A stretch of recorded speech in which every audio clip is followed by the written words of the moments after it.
Assalamualaikum warahmatullahi wabarakatuh. Alhamdulillahirabbil alamin. Allahumma shalli ala sayyidina Muhammad wa ala ali sayyidina Muhammad. Rabbi sadri wa yassir li amri wa hlul 'uqdatam min lisani yafqahu qawli. Shadaqallahul azim wa shadaqa rasulun nabiyul habibul karim wa nahnu ala dzalika minasyahidina wasyakirina. Walhamdulillahirabbil alamin. Yang saya hormati dan insyaallah dimuliakan oleh Allah Subhanahu wa taala, para mitra Gangga di mana saja berada, yang mudah-mudahan selalu diberikan sehat walafiat, panjang umur, berkah selamat dunia akhirat dan juga banyak duitnya. Yang saya hormati juga di studio ada Ayah Mami dan Bang Yedi, mudah-mudahan sehat walafiat, panjang umur, berkah selamat dunia akhirat dan juga banyak duitnya. Amin. Mitra Gangga, hari ini pembahasan kitab Akhlaqul Banin yang berjudul Seorang Anak yang Wajib Beradab. Yajibu ayyata'addabal waladu min sighari. Seorang anak wajib beradab sejak dari kecilnya. Ahmadu waladun shaghirun lakinnahu adibun. Ahmad seorang anak kecil, akan tetapi ia beradab. Walihada yuhibbuhu abuhu. Oleh karena itu ayahnya sangat mencintainya. Wa huwa aidan yuhibbu su'ala an kulla syai'in la yafhamhu. Dan ia juga bertanya dari segala sesuatu yang ia tidak mengerti. Wa dzata yaumi tanzaha ma'a abihi fi bustanin fara sajaratan wardin jamilatan walakinnaha muwajjatan. Pada suatu hari ia berjalan-jalan bersama ayahnya ke kebun. Maka ia melihat pohon, yaitu pohon bunga yang indah. Akan tetapi pohon itu bengkok. Faqala Ahmad, maka Ahmad bertanya kepada ayahandanya, Ma ajmala hadhihi syajarah. Betapa indahnya pohon ini.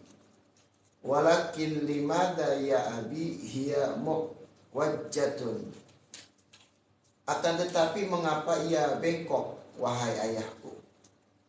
Faqala al-abu li'anna al-bustaniya lam yu'tani bitaqwi miha min sighariha fasarat muwajjatan. Sang ayah menjawab dari pertanyaan anaknya, yaitu Ahmad, karena tukang kebun tidak memperhatikan serta tidak meluruskannya semenjak dari kecilnya, maka jadilah ia bengkok. Faqala Ahmad, al-ahsanu an nuqawwimaha una fadhahika abuhu. Ahmad berkata, lebih baik kita meluruskannya saja sekarang.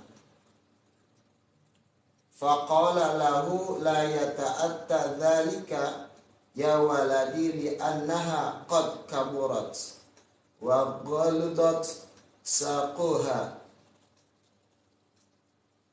Maka tertawalah sang ayah atas pernyataan daripada anaknya dan berkata, tidak mudah yang demikian itu, wahai anakku, karena ia sudah tumbuh besar dan ranting-rantingnya pun tebal. Fakadzalikal waladu alladzi lam yata'addab min sighari la yumkinu ta'dibuhu fi kibari. Beginilah seorang anak yang tidak beradab dari kecilnya. Tidak mungkin ia beradab pada waktu ia telah besar.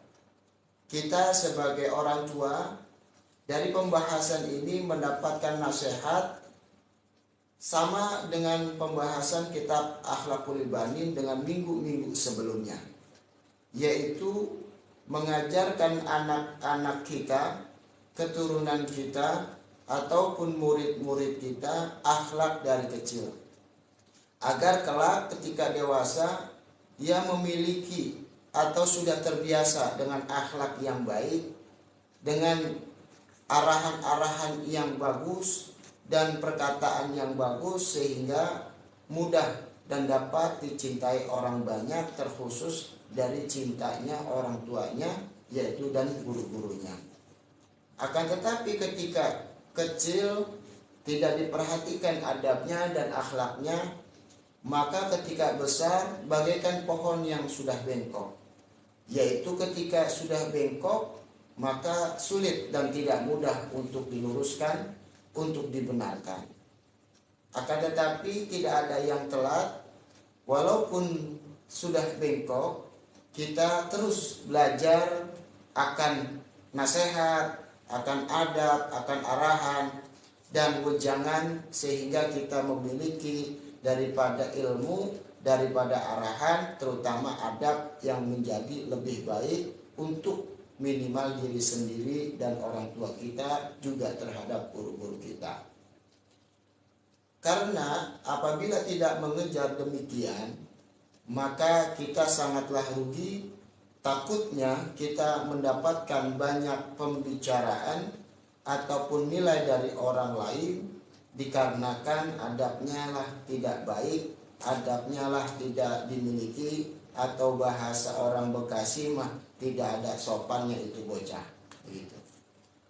Jadi mari perlahan-lahan kita sebagai makhluknya Allah Subhanahu wa taala, kita bisa memperbaiki adab-adab kita, memperbaiki adab-adab daripada anak atau keturunan kita, agar bisa enak dilihat dan bisa dicintai oleh diri kita sendiri minimal, dan bisa dicintai oleh orang banyak, terkhusus dari orang tua dan guru-guru kita. Demikian. Iya, baik, untuk mitra Syamsiar, bagi mitra yang ingin bertanya, silakan mitra bisa kita bergabung di nomor WhatsApp di 081 kali 86.1003 dan juga di nomor telepon di 8847711 ya. Silakan bagi mitra yang bergabung boleh. Dan ini sudah ada di nomor WhatsApp, ada Mama Alif. Assalamualaikum Gus. Waalaikumsalam warahmatullahi. Bagaimana memiliki akhlak yang mulia? Karena terkadang ada sifat-sifat buruk yang sudah menjadi tabiat.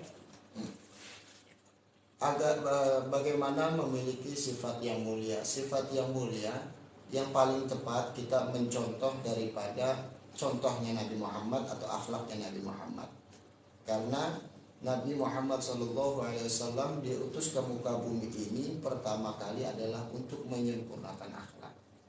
Sebagaimana kita sudah ketahui, Allah berfirman, laqad kana lakum fi rasulillahi uswatun hasanah. Kita tahu bahwa di dalam dirinya Rasulullah terdapat uswah, contoh. Contohnya yaitu hasanah yang baik, bahkan yang paling bagus yang dicontohkan oleh Nabi Muhammad. Lalu bagaimana kita yang tidak sejaman dengan Nabi Muhammad, kita bisa bertanya dengan guru-guru kita, dengan ustadz kita. Salah satunya kita memiliki akhlak yang baik, yaitu yang dicontohkan oleh Rasulullah, sehingga guru-guru kita mengajarkan kepada kita. Salah satunya apa? Masuk kamar mandi kaki kiri, keluar kamar mandi kaki kanan, minum pakai tangan kanan. Apabila nih misalkan kita tangan kanan kan buat nyuap nih, itu nggak pakai sendok gitu. Nah ini kan kotor ya. Kita pengen minum, nggak apa-apa pegangnya tangan kiri, tangan kanan. Itu kalau bahasa saya natakin. Kalau bahasa Betawi yang lain disanggah. Minimal ditempel tangan kanan kita, lalu kita dorong ke mulut kita untuk minum. Untuk alasannya apa? Biar tangan kanan kita khusus buat makan, tangan gelasnya bersih, ataupun kiri juga bekerja tapi dibantu dengan tangan kanan, yaitu ditempelkan atau disanggah atau ditatakin. Nah, Salah satunya itu, yang salah satu contoh yang lain ketika kita dicontohkan oleh Rasulullah Shallallahu Alaihi Wasallam, yaitu kita wajib untuk menyadari kenapa Allah Subhanahu Wa Taala menciptakan dua kuping satu mulut. Inilah daripada adab yang diajarkan oleh Rasulullah. Ketika ada orang tua ataupun kita di mana kita dengar pengalaman lah gitu, dengan nasihat, kita pasang kuping kita sadar bahwa kuping dua berarti tugasnya lebih besar, yaitu kuping. Akan tetapi jangan lupa gunakan mulut. Gunakan mulut. Ketika gunakan mulut, kita sudah mendapatkan ilmu atau arahan, maka bicaralah. Jangan sampai kita lupa dengan kodratnya mulut, yaitu kita diem aja. Begitu. Ya, baik. Selanjutnya ada Mbak Sri juga. Assalamualaikum Gus. Waalaikumsalam warahmatullahi Mana tadi tuh ya? Apakah pahala besar seorang istri?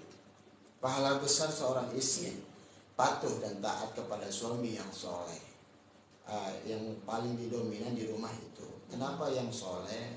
Yang soleh itu yang dia mengajak atau menjalankan daripada amal-amal yang taat kepada Allah Subhanahu Wa Taala.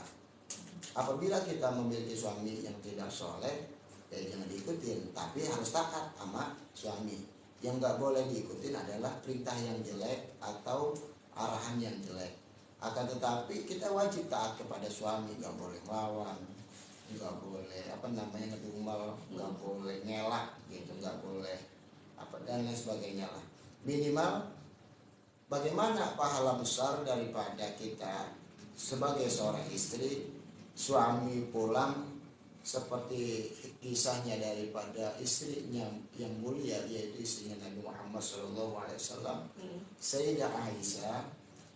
Rasulullah kalau datang ke rumah, entah pulang dari masjid, entah pulang dari berdagang dan lain sebagainya, Sayyidah Aisyah itu nyiapin minuman nih, nyiapin teh anis, disiapin, lalu Rasulullah pulang dan dia minum teh itu, sehingga Rasulullah luar biasa pahamnya, teh itu nggak dihabisin semua, disisain dikit. Sayyidah Aisyah Ummul Mukminin ini girang banget disisain teh daripada yang telah diminum oleh Rasulullah. Karena apa? Sayyidah Aisyah satu ambil berkah dari suami, bahwa suami itu ada berkahnya. Yang kedua, beliau adalah baginda Nabi Muhammad atau kekasihnya Nabi Muhammad, kekasihnya Allah Subhanahu Wa Taala. Singkat cerita, pada suatu hari Nabi Muhammad disiapin teh, diminumnya dihabisin, kagak disisain. Sayyidah Aisyah purik, kalau bahasa Arab kasihnya sedih di bukan uring-uringan tapi diam aja, tapi sedih gitu, sehingga ditanya oleh Rasulullah SAW,